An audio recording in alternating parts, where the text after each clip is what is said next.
Hello बच्चों, मैं Kripashankar NMMS मंथन में आपका हार्दिक स्वागत करता हूं। प्यारे बच्चों, आज का हमारा जो क्लास है वो रीजनिंग सेक्शन पर आधारित है। रीजनिंग सेक्शन का एक बहुत ही इम्पोर्टेंट टॉपिक है अभाषिक तर्क शक्ति। अभाषिक तर्क शक्ति से NMMS एग्ज़ाम में कुल 25 प्रश्न पूछे जाते हैं और ये काफ़ी इम्पॉर्टेंट रोल प्ले करते हैं NMMS एग्ज़ाम में। अगर आप इसे अच्छे से तैयार कर लेते हैं तो कम से कम आप 20 से 25 प्रश्न आप अवश्य सही करके आएंगे उस एग्ज़ाम के लिए। ठीक है, तो ये निर्णायक क्वेश्चन है, इसलिए इन क्वेश्चंस को ज़रूर आप ध्यान से देखें। चलिए शुरू करते हैं आज की वीडियो। ध्यान से देखें, इसमें कुल 5 तरह के प्रश्न पूछे जाते हैं, 5 प्रकार के, जिसमें से पहले प्रकार का प्रश्न मैं पहले ही अपलोड कर दिया हूं और ये सेकेंड टाइप का है, यानी कि दूसरे प्रकार का है। तो सेकेंड टाइप का ये है, चूँकि दूसरे प्रकार में आकृति सादृश्यता होती है। इसमें 4 आकृतियां होती हैं। जैसे पहले दूसरे में जो संबंध होता है उसी तरह का संबंध जो है तीसरे और चौथे में होता है। इसमें से एक आकृति मिसिंग होती है, चौथी आकृति, और वही आकृति हमें बताना होता है कि वो आकृति कौन सा पैटर्न फॉलो करेगी। ठीक है, चलिए शुरू करते हैं वीडियो। ध्यान से देखें, यहाँ पे प्रश्न आकृति लिखा है और ये उत्तर आकृति है। प्रश्न आकृति को देख करके ही हमें इन उत्तर आकृति में से कौन सा विकल्प सही होगा उसी विकल्प का चयन करना है। ठीक है, इसलिए जो है आप इसे ध्यान से देखें। चलिए यहाँ पे ध्यान से देखें, यहाँ 2 परपेंडिकुलर लाइन है और 2 हॉरिजॉन्टल लाइन है। ठीक है, 2 लंबवत लाइनें हैं और 2 क्षैतिज लाइनें हैं। और यहाँ पर क्या बचा, 2 क्षैतिज लाइनें बचा और जो लंबवत लाइन थी, परपेंडिकुलर लाइन थी, वो गायब हो गई। अब आप यहाँ पे आइए, यानी कि यहाँ से परपेंडिकुलर लाइन गायब हो जा रही है, तो यहाँ पे जो 2 क्षैतिज लाइन है वो लाइन नहीं है, वो कुछ इस तरह से है, ऐसे। ठीक है, हल्का सा कर्व है, हल्का सा वक्र है। तो जब ये हल्का सा वक्र है और ये 2 परपेंडिकुलर लाइन यहाँ से गायब हो जाएगा तो कुछ इसी तरह की आकृति मिलनी चाहिए। अब इसी तरह की आकृति हम यहाँ पे ढूंढना शुरू करेंगे। तो यहाँ पर देखिए, पहले ही ऑप्शन में इस तरह की आकृति हमें दिख रही है, तो इसलिए यहाँ पे पहला ही ऑप्शन सही हो जाएगा। ठीक है, खूब ध्यान से एकदम चैतन्य होकर के अभाषिक तर्क शक्ति को करना चाहिए। आंसर बिल्कुल दिखता है, केवल बस आपको अंडरस्टैंडिंग बढ़ाना होता है, समझ बढ़ाना होता है। ठीक है, सेकेंड क्वेश्चन ये है, ध्यान से देखें, प्रश्न आकृति। यहाँ पे आप देखिए, ये आधा जो है हाफ सर्किल बना हुआ है। ठीक है, और यहाँ पर यही हाफ सर्किल क्या हो गया है, ये पूरा सर्किल में कन्वर्ट हो गया है। पहली चीज़। दूसरी चीज़, ये जो पोर्शन, हाफ पोर्शन था, ये 90 डिग्री जो है मूव कर गया है, और ये जब 90 डिग्री घूम गया है और ये आकृति पूरा हो गई है। बात समझ में आ गया। अब आप इस आकृति को खूब ध्यान से देखें। ये जो आकृति है, ये आकृति भी क्या हो जाएगा, 90 डिग्री, ये 90 डिग्री मूव कर जाएगा। यानी कि ये जो M साइज आप देख रहे हैं, ये कैसा बनेगा, ये कुछ इस तरह से बनना चाहिए, इस तरह से बनना चाहिए। जैसे ही ये, इसकी दिशा ये है, 90 डिग्री ये घूमेगा तो इसकी दिशा ये हो जाएगी। इसी तरह की आकृति बननी चाहिए और ये आकृति पूरा भी होना चाहिए। तो जब ये आकृति पूरा होगा तो ये कुछ इस फॉर्म में आ जाएगा, कुछ इस फॉर्म में आ जाएगा। ठीक है, तो जैसे यहाँ पे है वैसे ये अंदर की तरफ आ रहा है, तो यहाँ भी ये अंदर की तरफ जाएगा, ये आकृति मिल जाएगी। अब सैडेड कौन सी आकृति करना है, इसको देखा जाए तो सैडेड कौन सी आकृति करना है, जो आकृति यहाँ पे थी, जो 90 अंश रोटेट हुआ है, यानी कि ये ऊपर का हिस्सा, आधा ऊपर का हिस्सा जो है वो सैडेड हो जाएगा।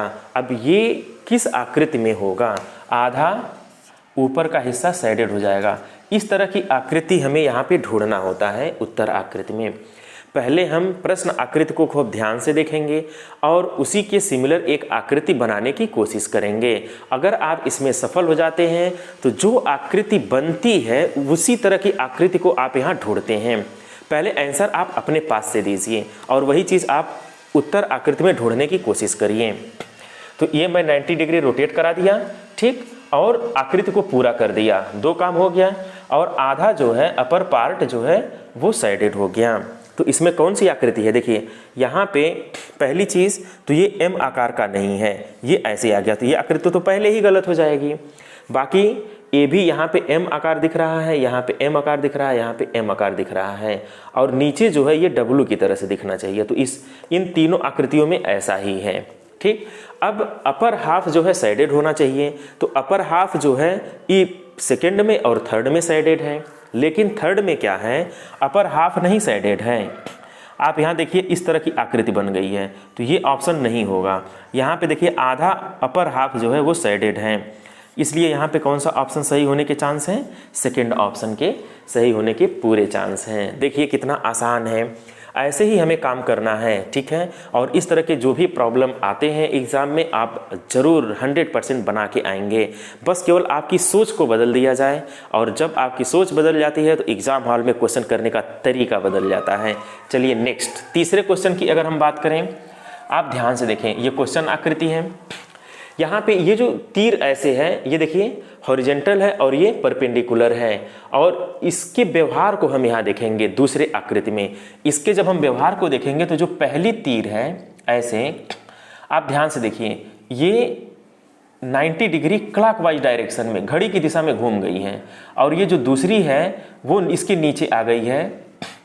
आप ध्यान से देखिए, ये दक्षिण दिशा में है तो ये पश्चिम दिशा में चली गई है। इसका मतलब क्लॉकवाइज डायरेक्शन में जो है ये घूम रही है। ठीक है, क्लॉकवाइज डायरेक्शन में मूव कर गया। को अब ध्यान से देखिए, इन्हीं दोनों का व्यवहार चेक करिए, अभी ऑटोमेटिक आपको आंसर दिखने लगेगा। एक बार फिर से समझिए, यहाँ पे जो पहली है ये हॉरिजेंटल है, और यहाँ पर ये जो है 90 अंश जो है घड़ी की दिशा में घूम गई है। ठीक है, अब दूसरे तीर के व्यवहार के में देखा जाए, ये परपेंडिकुलर है और ये क्या हो गई है, 90 डिग्री घूम गई है। ठीक है, घड़ी की दिशा में, यानी कि दोनों सुइयां क्या है, 90 अंश के कोण पर घूमती हैं और घड़ी के सुई की दिशा में घूमती हैं। ठीक है, बस यहाँ पे आइए, ये 90 ये परपेंडिकुलर है, लंबवत है। ठीक है, अब जब ये 90 डिग्री घूम जाएगी, एक तरह से ये उत्तर दिशा में है, जब ये 90 डिग्री घूम जाएगी तो ये कहाँ पे होगी, ये जो है पूरब दिशा में जाएगी, यानी क्लॉकवाइज डायरेक्शन में घूम जाएगी। ठीक है, अच्छा, और ये जो है ये किस दिशा में है, ये जो है ये पश्चिम दिशा में है, और ये जब 90 डिग्री घूमेगी क्लॉकवाइज तो पश्चिम से 90 डिग्री क्लॉकवाइज उत्तर दिशा होती है, यानी कि ये जो है सीधा हो जाएगी। तो कुछ इस तरह का फिगर बनेगा। अब यही फिगर हमें यहाँ पे ढूंढना है कि इस तरह का फिगर कहीं दिख रहा है। देखिए पहले में, दूसरे में, तीसरे में, चौथे में, तो पहले में ही इस तरह का फिगर हमें दिख गया, और जैसे ही दिखेगा तुरंत आप इसे आंसर कर देंगे। कितना आसान और कितना इजी तरीका है, बस केवल इसमें अंडरस्टैंडिंग को बढ़ाना है। इसमें किसी ट्रिक की कोई ज़रूरत नहीं होती है, बस आपकी अंडरस्टैंडिंग कितनी अच्छी है, जितनी अच्छी अंडरस्टैंडिंग होगी उतना ही अच्छे तरीके से आप रीजनिंग के प्रॉब्लम को सॉल्व कर लेंगे। और यही वजह है कि रीजनिंग के प्रॉब्लम हर कंपटीशन के हिस्सा बन जाते हैं। ठीक है, चौथा क्वेश्चन की अगर हम बात करें, ध्यान से देखें, चौथे क्वेश्चन में इन तीरों के व्यवहार को देखा जाए, ये जो है ऐसे घूम गया है, और ये जो सेकंड है ये बिल्कुल स्ट्रेट है, और आप ऐसे समझें, ये इसका जो डायरेक्शन है और इन दोनों का डायरेक्शन है जस्ट विपरीत है। आप देख सकते हैं ये इस डायरेक्शन में है और ये दोनों अपोजिट डायरेक्शन में है। पहली चीज़ इसमें, दूसरी चीज़ हमें ये देखना है कि इनके व्यवहार को, कि इससे ये कैसे आया। यहाँ पे क्या है, इसका डायरेक्शन इधर है और इसका डायरेक्शन इधर है, यानी कि जस्ट विपरीत है। ये दोनों विपरीत हैं, सेकंड तीर भी विपरीत है, और जो थर्ड तीर है ये भी क्या है, इसका भी डायरेक्शन विपरीत है। ये तो और आसान हो गया। यहाँ पे जो तीर का व्यवहार है वो जस्ट अपोजिट हो जा रहा है, उल्टा हो जा रहा है। ठीक है, अब आप यहाँ पे आइए, एक तीर जो ऐसे परपेंडिकुलर है इस लाइन पे, तो इसका अगर व्यवहार चेंज होगा तो कुछ इस तरह से हो जाएगा, विपरीत हो जाएगा। ठीक, इसका व्यवहार अगर चेंज होगा तो ये ऐसे हो जाएगा, और इसका व्यवहार जब चेंज होगा तो ये ऐसे हो जाएगा। अब इस तरह की आकृति को हमें आंसर आकृति में देखना है, किस में मैच कर रहा है। तो आप देख सकते हैं कि जो तीसरा है, तीसरी आकृति, उसमें ये बिल्कुल फिट बैठ रहा है। इस तरह से कौन सा आंसर सही हो जाएगा, तीसरा आंसर सही हो जाएगा। यहाँ पे फर्स्ट, सेकेंड और ये थर्ड, तो यहाँ पे थर्ड ऑप्शन तीसरा जो आंसर है ये सही हो जाएगा। देखिए कितना आसान है। 5वें क्वेश्चन की अगर हम बात करें तो जो प्रश्न आकृति है उसके व्यवहार को देखा जाए, ये खटभुज बना है, हेक्सागन बना हुआ है। ठीक है, हेक्सागन या खटभुज क्या होता है, इसमें देखिए आप ध्यान से 1 2 3 4 5 6 6 भुजाएं होती हैं। ठीक है, और यहाँ भी हेक्सागन ही है, 1 2 3 4 5 6, यहाँ भी 6 भुजाएं हैं। और आप ध्यान से देखिए इन भुजाओं के मध्य बिंदु में मध्य बिंदुओं को मिला दिया गया है और मिला करके इसको बिल्कुल टच करते हुए इस तरह की आकृति बना दी गई है। ठीक है, और ध्यान दें यहाँ पे कौन क्या है, यहाँ पे देखिए चतुर्भुज है, यहाँ पे क्या है, चतुर्भुज है। और ये चतुर्भुज किस तरह से है, चतुर्भुज जो है हल्का तिरछा है, बिल्कुल सीधा नहीं है। तो ऑप्शन में जितने सीधे हैं चतुर्भुज उनको आप माइनस कर देंगे, सीधा चतुर्भुज यहाँ पे है। ये 2 ऑप्शन तो ऐसे ही चला गया, देखते ही आप ये जान गए कि कौन सा नहीं सही होगा।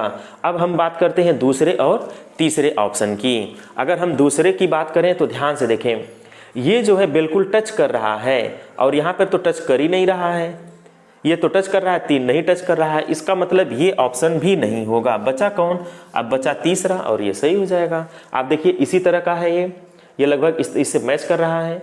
और यहाँ पर सेंटर में ये सब जो है बिल्कुल इस भुजा के मध्य बिंदु को टच भी कर रहे हैं और बिल्कुल बीचों बीच जा भी रहे हैं। तो इस तरह से इसका तीसरा ऑप्शन सही हो जाएगा। तो कितना आसान है और इजी है इस तरह के प्रॉब्लम को समझना और लगाना। आप इसी पैटर्न के प्रॉब्लम्स एग्ज़ाम में आपके पूछे जा रहे हैं, तो आप इन पैटर्न को फॉलो कर लीजिए। इन पैटर्न को फॉलो कर लेंगे तो आप आसानी से एग्ज़ाम में या एग्ज़ाम हॉल में क्वेश्चन को बना के आएंगे। ठीक है, इसी पर आधारित हम एक और क्वेश्चन अपने पास से देते हैं। जैसे कि ये जो है ये एक त्रिभुज है, ध्यान दें ऐसे क्वेश्चंस पूछे गए हैं। और जो अगली आकृति आ रही है प्रश्न आकृति है, अगली आकृति जो आ रही है इस त्रिभुज चतुर्भुज के अंदर आ जा रहा है। अब यहाँ पर एक पेंटागन दे दिया, पंचभुज दे दिया, ध्यान दीजिएगा ये पंचभुज दे दिया, तो यहाँ पे क्वेश्चन मार्क दे देगा, कहेगा कि यहाँ पे क्या होगा। तो आप बहुत ही आसानी से बता सकते हैं कि ये त्रिभुज है और ये चतुर्भुज के अंदर आ गया। तो ये पेंटागन है तो ये किसके अंतर्गत आ जाएगा, ये खटभुज के अंतर्गत आ जाएगा, यानी कि हेक्सागन के अंतर्गत आ जाएगा। अब हेक्सागन कैसे बनता है उसको जान लीजिए, ऐसे बनता है, ये हेक्सागन हो गया। अब इसके अंतर्गत यही आकृति आ जाएगी ऐसे। ठीक है, इस तरह का हो गया। बस यही आप ये आकृति ढूंढिएगा, उत्तर आकृति में जहां मिलेगा उसे टिक कर दीजिएगा। और कैसे क्वेश्चन पूछ सकता है कि इस त्रिभुज को जो है उल्टा कर देता है, इस त्रिभुज को क्या कर देगा, बहुत करेगा तो उल्टा कर देगा।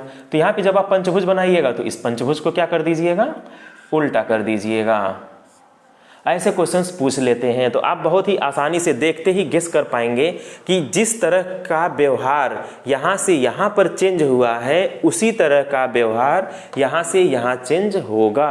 तो ये किस तरह के प्रॉब्लम होते हैं, ये आकृति सादृश्यता होता है, यानी कि आकृति जिस तरह से होती है उसी तरह का डिफरेंस या उसी तरह का व्यवहार नेक्स्ट आकृति करती है या अगले पार्ट की आकृतियां करती हैं। तो इसमें 4 तरह के 4 खाने होते हैं, जिसमें से जो पहला दूसरा का बिहेव होता है उसी तरह का बिहेव अंतिम 2 के साथ होता है। ठीक है, तो इस तरह के प्रॉब्लम आते हैं तो आप इसे आसानी से सॉल्व कर लेंगे। तो 2 तरह के प्रॉब्लम को मैंने डिस्कस कर दिया है। पहले तरह का जो मैंने प्रॉब्लम आपको बताया था वो 4 तरह के क्वेश्चंस थे, तो 3 बिल्कुल सिमिलर थे, तो उसी हिसाब से चौथे का नेचर कैसे चेंज हो रहा था, तो उस तरह से आप पहली वीडियो को या पहले पार्ट को ध्यान से देख लेंगे तो आपको बिल्कुल समझ में आ जाएगा। अब आप दूसरे पार्ट को अगर देख लेंगे तो दूसरा पार्ट भी बिल्कुल क्लियर हो जाएगा। इस तरह से कुल 5 पार्ट हैं, 5वां भाग मैं पहले ही अपलोड कर दिया हूं। ठीक है, और बचे 2 पार्ट और बचे। ठीक है, 2 पार्ट अब फिनिश हो गया, 2 पार्ट और बचेंगे। तो बहुत जल्द आपको उन दोनों पार्ट को भी मैं पढ़ा दूंगा, आप आसानी से क्वेश्चन को एग्जाम हॉल में बना पाएंगे। अगर हमारी वीडियो आपको अच्छी लग रही हो और अगर आपको ज़रा सा भी हेल्प कर रहा हो, थोड़ा सा भी आपको फ़ायदा पहुँचा रहा हो, तो आप हमारे चैनल को अवश्य सब्सक्राइब करिएगा, लाइक करिएगा तथा बेल आइकन को भी प्रेस कर दीजिएगा ताकि हमारा जितना भी नोटिफिकेशन हो वो आपको सबसे पहले प्राप्त हो जाए। Okay, thank you.